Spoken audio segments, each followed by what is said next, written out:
eve of Tottenham's 6th appearance in a European final on Wednesday night. I just thought I'd give you a recollection of some of the previous finals they've appeared in, and we've appeared in. I'm not going to mention the Liverpool match back in 2019. The only worry I've got about that is the referee for Wednesday night was the guy on VAR that night that gave the penalty against Sissoko, so let's hope he's cleaned up his act a bit there. Anyway, back in 1963, 61, 2 years ago. I was around, but I was too young to notice, maybe. Tottenham went to Amsterdam and beat the living daylights out of Atletico Madrid 5-1. It was a brilliant performance by Tottenham. They wore the all-white kit that we're wearing on Wednesday night as well. And really, the fans that went out, it wasn't easy to travel in those days, obviously, but the fans that went out gave it was an amazing performance. And it came after 2 years of unparalleled success for Tottenham, after winning the double in 1961, the FA Cup again in 1962, and then the Cup Winners' Cup, the long-departed Cup Winners' Cup in 1963. After that, we had to wait another 9 years before we made another final, and that was in the UEFA Cup, or the Fairs Cup, I think, as maybe it was still known, or maybe that was the first year of the UEFA Cup, I'm not quite sure. Anyway, we played all over Europe that season. We beat AC Milan in the semi-final. Steve Perryman contributing with a couple of great goals in the leg at White Hart Lane. And then, I don't know if you remember, but around that time, around that season, the club gave unlimited access to a football writer called Hunter Davis, who wrote a book called The Glory Game, which literally covered Spurs from one start of the season right through to the very end of it. If you can get hold of a copy, it's probably out of print now, but it really is good. That's the era when Tottenham had players like Pat Jennings, Mike England, Cyril Knowles, Alan Gilzean, Martin Peters, Alan Mullery, the real good players that we had in those days. And one of the major gripes of the team at that stage was when they got through to the final, they said, Christ lads, we spent the whole of the season traipsing all over Europe, and here we are playing Wolves in the final up the other end of the M6. So as you know, that first leg at Molineux, Martin Chivers scored an absolute bullet to give us the lead. Now Wolves did equalise in the second leg at White Hart Lane, but then Alan Mullery, I think if I remember correctly, nearly had his head kicked in, heading the ball in to win the trophy for us. Didn't have to wait too much longer till the next European trophy. That 1972 win, by the way, was sandwiched in between two League Cup wins. 1971 against Aston Villa and 1973 against Norwich, when Ralph Coates scored that famous goal and went skipping off down the touchline with his head drifting in behind him, if you can remember what Ralph Coates looked like, the late lamented Ralph Coates. So in 1974, now at this stage the team was breaking up. It was the end of an era, end of a fantastic era for Tottenham. We went to Feyenoord and we lost over two legs. The fans in the away leg did not exactly cover themselves in glory, and it was a bit of a shameful night for the club, to be honest. Fast forward 10 years to 1984. We were playing in the final again, this time against Belgian club Anderlecht. Now, the first leg was in Anderlecht, and it was a draw. I think it was one each. Anyway, we drew anyway out there. We came back to the lane. At that particular time, there were similarities between that night and next Wednesday. We were missing some key players. Clements, Hoddle, Perryman, our dealers. There could have been others that were missing due to injury or suspension. And we had to make do with a makeshift goalkeeper and a couple of players out front who had never been playing, only for the missing, other players being missing. Anyway, like the Wolves final, Anderlecht scored first in that game, and we were trailing until maybe 5-10 minutes from the end, when Ozzy Ardiles, who had come on as a substitute, somehow, and I still don't know how he did this, managed to hit the crossbar from 18 inches. It would have been easier to score, but he didn't. Lucky enough, Graham Roberts was on hand to eventually poke home the rebound, and that took the game into extra time and penalties. And we all know what happened in the penalty shootout. Danny Rose. Oh God, my memory's gone on the name of the guy. The fullback missed the penalty. His name will come back to me in a minute.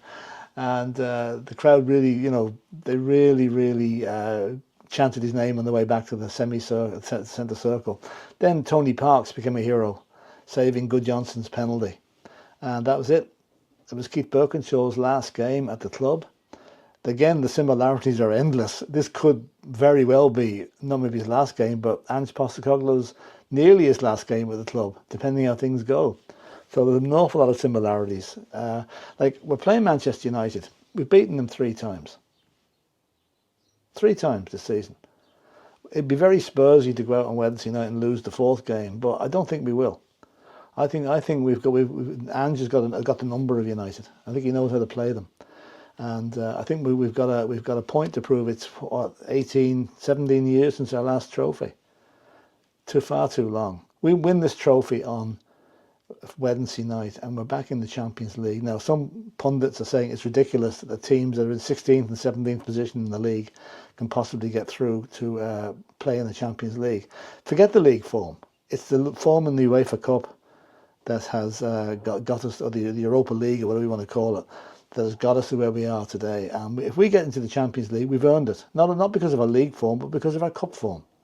So let's hope that on Wednesday night by 10 o'clock, we're all singing and dancing and emotional, because there are some Spurs fans who have never seen them win a trophy.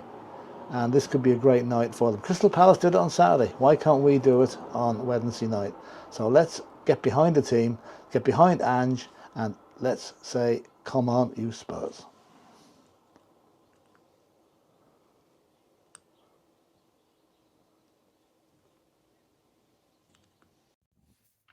Hello, Brad Matthews from Blue Sofa Songs here. Back in 1972, I was 11 years old, and me and my dad tried to get to the AC Milan, Tottenham versus AC Milan UEFA Cup semi-final first leg. We couldn't because it had sold out. Tottenham got to the final, and we couldn't get tickets for the final for the second leg at Tottenham either. So this was back in the day when the UEFA Cup final was not shown live. So me and my dad quite literally had to avoid TV, radio, any way of finding out the score, and watch the highlights at around about 10:30 at night at BBC or ITV or whatever station it was, and watch the highlights, which obviously is 20 minutes, whatever it might have been. And then, in the first leg, Spurs beat a magical couple of goals from Martin Chivers. We beat them 2-1. Scored the goal about 3 minutes from the end, and you're thinking, are we going to win this? Because no clock in the left-hand corner in those days, so we had to basically just hang on, and it was the same for the second leg. Tottenham took the lead from Alan Mullery, and then Wolves equalised, and again we're trying to hang on, and we're trying to sort of looking at the thinking, well, is the referee going to blow the whistle, or because there's no live TV in those days, so we didn't know. So anyway, we won that. I remember that to this day. Absolutely amazing feeling. And you feel so proud when you go out to school the next day. We used to all bring our Tottenham scarves in. Then we flash back to 1984, the UEFA Cup final against Anderlecht. I was living in Australia in those days. Once again, the game wasn't shown live on TV in Australia, not like it is now. So I saw the score in the I think it might have been the morning paper that we got the 1-1 draw in Anderlecht. And for the second leg, I was staying around my girlfriend's house at the time.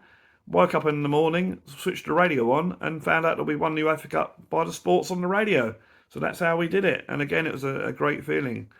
So to get to a third UEFA Cup final and actually be able to see it with my friends live, and to see that clock ticking down, all that sort of stuff, is absolutely amazing. I can't describe how much this means to me.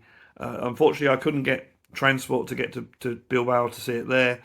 But since the last time we won a trophy was in 2008, and my father sadly passed away in 2016. So if we win on Wednesday night, it'll be the first trophy that we've won since my father passed away. And I like to think he's up there looking down on the great Spurs. So hopefully it will all go well and we'll have a great night and we'll win. And it will mean such a lot to me to win the second biggest trophy in European football. Let's be honest about it. So yeah, it's going to mean a heck of a lot. And I will think back to those nights watching the highlights on BBC or ITV, I can't remember which channel it was, and just sitting there thinking, oh, is it going to end? Is it going to end? We're going to win. We're going to win. And we did win. Well, now I'll be exactly the same. Although this time I will know when the game is going to end, and I know how much long is left to go. I'll still be as nervous as I was back when I was 11 years old. But yeah, so come on, you Spurs, we can do it.